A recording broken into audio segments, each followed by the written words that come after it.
Hi friends, నా పేరు Rakesh and welcome to Telugu 10mm. So friends, today topic వచ్చేసి మన గూగుల్ యాడ్సెన్స్లో కొన్ని ప్రాబ్లమ్స్ అనేది ఏంటి అనేది తెలుసుకుందాం. సో నేను ఇంతకుముందు ఒకటి చెప్పా, ఏంటంటే ప్రజెంట్ మన గూగుల్కి సంబంధించిన కొన్ని లాగిన్ ఇష్యూస్ ఏమైనా ఉంటే మీరు ఎలా అప్లై చేసుకోవాలి ఏంటి అని చెప్పడం జరిగింది. సో టుడే అది కాకుండా మనకు లాగిన్కి సంబంధించిన పాలసీస్ ఉంటాయి కదా ఫ్రెండ్స్, నేను ఆల్రెడీ మొన్న చూంచా. ఏంటి అంటే ఆ పాలసీస్ ఇక్కడ ప్రజెంట్ వచ్చేసి మన గూగుల్ క్రోమ్ ఓపెన్ చేసేసుకోండి. క్రోమ్ ఓపెన్ చేసిన తర్వాత ఇక్కడ యాడ్సెన్స్ అని టైప్ చేయండి. టైప్ చేసిన తర్వాత మనకు కిందికి స్క్రోల్ డౌన్ చేయండి. స్క్రోల్ డౌన్ చేసినట్లయితే ఇక్కడ గూగుల్ యాడ్సెన్స్ అని కనబడుతుంది.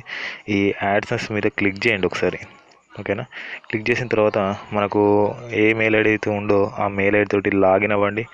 లాగిన్ అయిన తర్వాత మనకు గూగుల్ మన క్రోమ్కి ఏ మెయిల్ ఐడి అయితే లాగిన్ అయి ఉందో ఆ మెయిల్ ఐడి అనేది ఇక్కడ ఆటోమేటిక్గా లాగిన్ అయిపోతుంది. సో ఇక్కడ 3 డాట్స్ ఉన్నాయి కదా, దీని మీద క్లిక్ చేయండి. వన్స్ క్లిక్ చేసిన తర్వాత మనకి ఇక్కడ డెస్క్టాప్ సైట్ ఉంది కదా, దీని మీద క్లిక్ చేయండి. సో డెస్క్టాప్ సైట్ మీద క్లిక్ చేయగానే మనకు ఇలా రావడం జరుగుతుంది. సో ఇలా వచ్చిన తర్వాత మనకు చివర్ల మూలన ఇక్కడ సైన్ ఇన్ అని మీకు కనబడుతుందా, ఇక్కడ సైన్ ఇన్ మీద క్లిక్ చేయండి ఒకసారి. క్లిక్ చేసిన తర్వాత మనకు సైన్ ఇన్ అవుతుంటే ఇక్కడ మనకు టర్మ్స్ అండ్ కండిషన్స్ కనబడతాయి ఫ్రెండ్స్. ఇంకా లాగిన్ సైన్ ఇన్ కాలేదు. సో లోడ్ అవుతుంది. లోడ్ అయ్యాక ఇక్కడ మనకు గూగుల్ యాడ్సెన్స్ సంబంధించిన కొన్ని పాలసీస్ అనేవి కనబడుతున్నాయి. సో నేను ఇదే విషయం మీద నేను మొన్న చెప్పడం జరిగింది, లాగిన్కి సంబంధించిన ఇష్యూస్ అవి. నేను ఆ లాగిన్కి సంబంధించిన ఇష్యూస్ కాకుండా గూగుల్ పాలసీస్ ఇవి, అసలు టర్మ్స్ అండ్ కండిషన్స్ సంబంధించింది. సో మొన్న చెప్పిన లింక్ కాకుండా ఇంకొక లింక్ ద్వారా మీరు ప్రొవైడ్ చేసేసుకోవచ్చు. గూగుల్ యాడ్సెన్స్ అనేది లింక్ అనేది కింద డిస్క్రిప్షన్లో ఇవ్వడం జరుగుతుంది. సో దాని ద్వారా మీరు వీటికి సంబంధించిన పాలసీస్ అనేది గూగుల్ యాడ్సెన్స్కి అనేది మీరు పంపించవచ్చు. సో నా సో ప్రాబ్లం ఉంది చెప్పేసి మీరు గూగుల్ యాడ్సెన్స్కి అప్లై చేసుకున్నట్లయితే మీ ప్రాబ్లం అనేది సాల్వ్ అవ్వడానికి ఈజీగా ఉంటుంది. సో ఇక్కడ sign out of Google AdSense అని ఉంది. సో సైన్ అవుట్ చేసేసి అంటే ఇక్కడ మనకు యాక్చువల్ వచ్చేసి ఇక్కడ ఒక క్లిక్ బటన్ ఉండాలి, చిన్నది క్లిక్ బటన్ ఇచ్చేసి సైన్ ఇన్ సబ్మిట్ అనాలి. మనకు ఈ ఆప్షన్ అనేది మనకు రావడం లేదు. సో నేను గూగుల్ యాడ్సెన్స్ వాళ్ళకి రిక్వెస్ట్ అనేది పెట్టడం జరుగుతుంది. సో అదేంటో అనేది ఇప్పుడు తెలుసుకుందాం. Let's start up begin our today episode.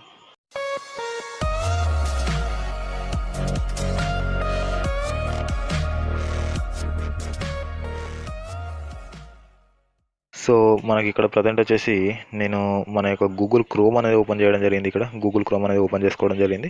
So open చేసిన తర్వాత ఇక్కడ సెర్చ్ బార్లో ఇక్కడ లింక్ కనబడుతుంది చూస్తారా, support.google.com/adsense/కాంటాక్ట్, ఇక్కడ కాంటాక్ట్/పాలసీస్ అని చెప్పేసి ఇక్కడ డిసేబుల్ యాప్స్ అనే HL=T అని ఇవన్నీ ఉన్నాయి కదా. ఈ లింక్ అనేది కింద డిస్క్రిప్షన్లో ఇవ్వడం జరుగుతుంది. సో మీరు ఈ లింక్ ద్వారా డైరెక్ట్గా మీరు యాడ్సెన్స్కి అనేది ప్రాబ్లం అనేది చెప్పేసుకోవచ్చు. సో ఇక్కడ ఎంటర్ మీద క్లిక్ చేయండి. కింద ఎంటర్ మీద క్లిక్ చేయగానే మన గూగుల్ యాడ్సెన్స్కి సంబంధించిన policy violation appeal account disabled అని ఉంది కదా. So Google taken issues recognising policies ఇక్కడ ఉంది కదా. సో ఇవన్నీ అనేది ఒకసారి మీరు చదివేసుకున్న తర్వాత ఎంటర్ కాంటాక్ట్ ఇన్ఫర్మేషన్ ఉంది. సో ఇక్కడ మీరు మీ యొక్క నేమ్ ఇచ్చేసేయండి, మీ పేరు. సో గూగుల్ యాడ్సెన్స్లో మీకు ఎలా అయితే ఉందో అది ఇచ్చేసేయండి. అలాగే మీ యొక్క కాంటాక్ట్ ఈమెయిల్ ఐడి ఇచ్చేసేయండి. ఇక్కడ కాంటాక్ట్ ఈమెయిల్ ఐడి ఇచ్చేసి ఇక్కడ గూగుల్ యాడ్సెన్స్ యొక్క లాగిన్ ఐడి ఉంటుంది, లాగిన్ ఈమెయిల్ ఉంటుంది. సో ఆ లాగిన్ ఈమెయిల్ అనేది ఇక్కడ ఇచ్చేసేయండి. అలాగే మీ గూగుల్ యాడ్సెన్స్ యొక్క పబ్లిషర్ ఐడి ఉంటుంది. సో ఇక్కడ పబ్లిషర్ ఐడి అనేది ఇక్కడ ఇచ్చేసేయండి. ఇచ్చేసి ఇక్కడ example URL way you have placed your ads అని ఉంది కదా. సో ఏ అకౌంట్ మీద మీకు గూగుల్ యాడ్స్ రావాలనుకున్నారో దానికి సంబంధించిన ఏదో ఒక లింక్ అనేది ఇక్కడ ఇచ్చేసేయండి. యూట్యూబ్ కానీ, ఫేస్బుక్ పేజ్కి కానీ, అలాగే మీ యొక్క వెబ్సైట్ యొక్క లింక్ కానీ ఇక్కడ ఇచ్చేసేయండి. ప్రొవైడ్ చేసేసి did you receive a notification recording your account being disabled అని ఉంది కదా. సో మీకు ఏమైనా రిసీవ్ వచ్చిందా, అకౌంట్ అనేది డిసేబుల్ అయినట్టు అని అడగడం జరుగుతుంది. ఎస్ అంటే ఎస్ అని చెప్పండి, లేదా నో అంటే నో అని చెప్పండి. నాకు వచ్చింది, సో ఎస్ అని పెట్టేసా.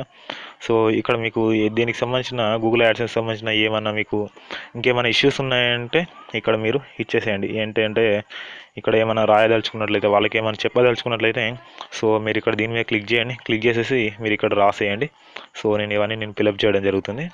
సో నేను ఇవన్నీ ఫిలప్ చేయడం అనేది జరిగింది. సో ఇక్కడ మనకు ఈ did you receive a notification recording to account being disable అని ఉంది కదా, ఇక్కడ స్టార్ సింబల్ ఉంది మనకి. సో ఈ స్టార్ సింబల్ అనేది మనకి ఇక్కడ మెయిన్ ఇంపార్టెంట్, ఇది కంపల్సరీ అని ఫిలప్ చేయాలి. సో ఇక్కడ please note a provide that information as a where account ఇది షుడ్ బి రికగ్నైజ్ ఇక్కడ ఉంది కదా. సో ఇక్కడ స్టార్ సింబల్ అనేది లేదు మనకి. సో రాయొచ్చు లేదా లేదు. సో నాకు సంబంధించింది ప్రాబ్లమ్స్ అనేది నేను ఇక్కడ చెప్పడం అనేది జరిగింది. సో నా యొక్క పర్సనల్ జీమెయిల్ అనేది డిసేబుల్ అయింది కాబట్టి నా డిసేబుల్ అవుతుందా లేదా అని చెప్పేసి, అలాగే ఇక్కడ పాలసీ సంబంధించిన ఉంది, ఇక్కడ ఎందుకు ఓపెన్ కావడం లేదు, అలాగే నా పర్సనల్ ఈమెయిల్ ఐడి డిసేబుల్ కావడం వల్ల లేదా టర్మ్స్ అండ్ కండిషన్స్ యాక్సెప్ట్ చేయడం పోవడం వల్ల అని అడగడం జరిగింది. సో ఇదంతా నేను ఇచ్చేసి నేను ఇక్కడ సబ్మిట్ బటన్ ఉంది కదా, ఈ సబ్మిట్ బటన్ పైన క్లిక్ చేయండి.